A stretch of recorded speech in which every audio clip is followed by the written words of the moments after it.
Nah ini cheesecake yang lagi rame, lagi viral di Bintaro nih. Mbak, ini berarti buka dari jam berapa sampai jam berapa Mbak? Kita buka dari jam 5. Jam 5?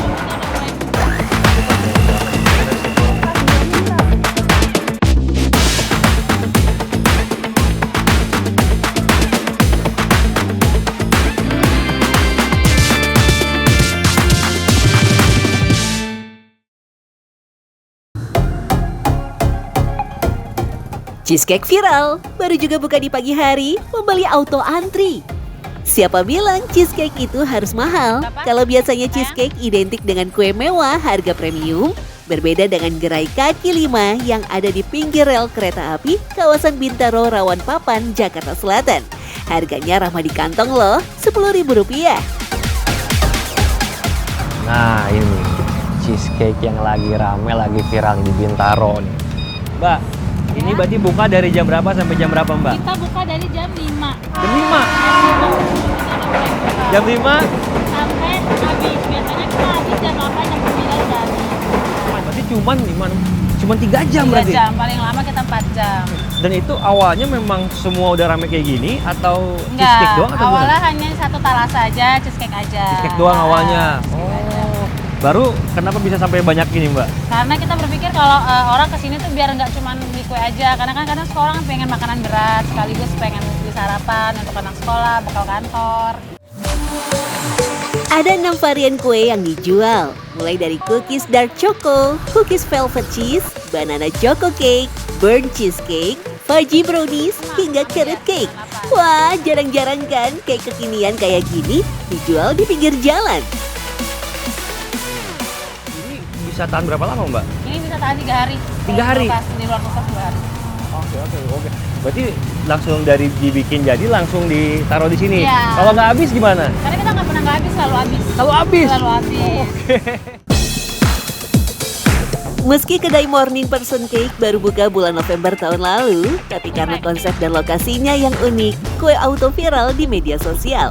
Apalagi menu cheesecake yang paling diburu, tampilannya pun tak kalah premium. Saya cobain cheesecake-nya dulu ya. Iya, boleh.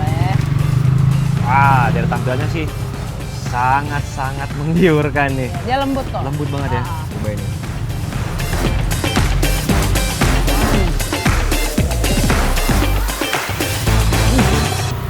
Ini harganya 10.000. Iya, 10.000. Udah enak, murah lagi. Kita cobain yang Ya, fudgy brownies. apa namanya? Fudgy brownies. Oke. Enak banget nih. Penjual makanan kaki lima memang banyak yang berinovasi, menawarkan kreasi dessert. Nah, konsep kekinian di pinggir rel kereta dengan menu andalan yang bikin berbeda. Ditambah lagi menggunakan etalase kayu yang biasanya ada di kafe atau bakery. Pantas saja ternyata sang pemilik masih Gen Z. Ya, Siti Masuha atau yang akrab dipanggil Lulu membuat semua olahan menunya sendiri loh.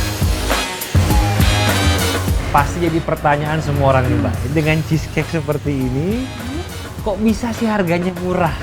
Harganya itu jauh loh Mbak dibandingkan yang saya sering makan di tempat-tempat mungkin lebih ini. Ini 12.000 atau 10.000 sampai 12.000 murah banget. Kok bisa sih? Karena dari kita ngambil untungnya tuh emang dikit, emang tipis banget. Karena kan target marketnya juga orang-orang yang naik motor, kayak gitu-gitu kan. Jadi dari akunya pribadi kayak yaudah nggak apa-apa, kita untungnya kecil tapi kita ngejar kuantitinya banyak. Bahan dasar membuat cheesecake sebenarnya sederhana, mulai dari cream cheese, whipped cream, telur, gula, garam hingga perisa vanili. Rahasia utama cheesecake ada pada cream cheese alias krim keju. Cream cheese salah satu jenis keju segar yang teksturnya lembut dan creamy. Supaya anti gagal, pastikan cream cheese dalam suhu ruang sebelum dikocok supaya mudah menyatu dengan gula dan tidak menggumpal. Kalau cream cheese masih keras atau dingin, adonan jadi bergerindil dan teksturnya kasar. Prosesnya yang membuat bisa seenak ini apa Mbak kunci di prosesnya? Pertama udah pasti cream cheese-nya. Pilihan cream cheese-nya itu harus yang kualitasnya bagus, sama dari takarannya harus tepat. Nggak boleh terlalu lembek kayak gitu. Karena kalau terlalu lembek juga karena kan kalau cream cheese dalamnya agak lumer kan. Itu kalau terlalu lembek nanti dia nggak jadi dalamnya. Menurut aku. Yang bikin gagal atau nggak jadi itu biasanya apa Mbak? Itu sih kalau terlalu encer, Apanya kalau itu? terlalu banyak whipped creamnya, Oh, itu terlalu banyak. atau rasanya kurang karena mungkin cream cheese-nya dikurangin gitu, itu nggak bisa sih. Harus takarannya emang harus tepat. Harus pas ya. Iya. Saat mencampur krim keju dengan gula, wajib kocok secukupnya sampai lembut dan creamy. Jangan kocok berlebihan ya, kalau terlalu lama bisa membuat adonan kemasukan udara berlebih. Hasil akhirnya bisa retak saat dipanggang deh. Apalagi cream cheese ngasih dasar adonan yang lembut sekaligus padat. Suhu ideal sekitar 150 sampai 160 derajat Celcius, api atas bawah. Dipanggang selama 15 hingga 30 menit, karena cream cheese juga butuh suhu stabil supaya tidak retak. Kunci kenikmatan cheesecake dari takaran bahan yang tepat, suhu, dan lamanya memanggang harus pas. Aku ini kepo sebenarnya Mbak. Awal pertama tuh punya ide jualan cheesecake pagi-pagi di pinggir rel tuh awal mulanya ide dari mana sih Mbak? Justru karena aku kan orangnya sering jajan, dan kalau pagi-pagi aku mau berangkat kerja tuh nggak ada orang yang jualan kue pagi-pagi. Mungkin orang-orang juga malas kali ya. Terus akhirnya aku mikir kayak, yaudah deh yuk coba jam 5:30 buka toko kue di pinggir jalan gitu. Oh dari situ keresahan Mbak berarti ya? Iya. Kenapa tempatnya pinggir rel nih? Dekat Karena- rumah soalnya ya? Iya, karena kan waktu awal-awal tuh aku masih jagain sendiri kan. Terus harus bawa meja, bawa etalase, angkat-angkat sendiri. Jadi nggak bisa jauh-jauh, nah akhirnya milih yaudah dekat rumah aja gitu. Meski hanya belajar membuat kue secara otodidak dari tutorial di sosial media, Lulu bisa membuat kue kekinian yang hits dan viral. Bahkan dalam sehari, 150 burnt cheesecake ludes terjual. Sedangkan untuk varian lainnya, 50 hingga 70 pieces setiap harinya. Karena aku kan waktu di akhir November tahun lalu 2024, aku tuh kena layoff dari kantor lamaku. Terus kayak mikirnya ngapain ya di rumah, harus ngasilin duit nih gitu. Akhirnya nyoba usaha karena ibuku juga wirausaha. Akhirnya aku juga mikir, jadi buka usaha aja. Nah pikirannya kayak tadi, bikin kue aja ya jualan pagi-pagi gitu. Itu bisa sampai dijual dari ngeracik itu berapa lama tuh Mbak? Tes resepnya itu sebulan. Sebulan? Full itu nyobain dari 6 varian itu. Sebulan itu aku tes gagal gitu. Sampai akhirnya Nemu resep yang sekarang. Dari yang hanya laku puluhan pieces, sekarang ratusan pieces ludes terjual setiap harinya. Bahkan dalam sehari, omset kotornya bisa sampai 5 juta rupiah. Wow!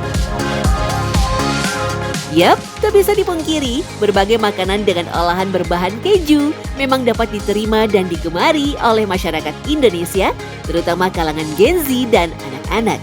Cita rasa gurih dan umami dari keju memang memberikan sensasi yang berbeda. Jadi mungkin kalau dilihat dari dietnya orang Indonesia ya, mereka terbiasa sama rasa yang kuat, flavornya strong. Jadi keju kan itu lumayan ya, rasanya lumayan kuat, dia umami, terus dia asin, cocok sebenarnya sama lidah orang Indonesia. Tapi itu juga untuk keju yang secara umum atau keju-keju tertentu aja.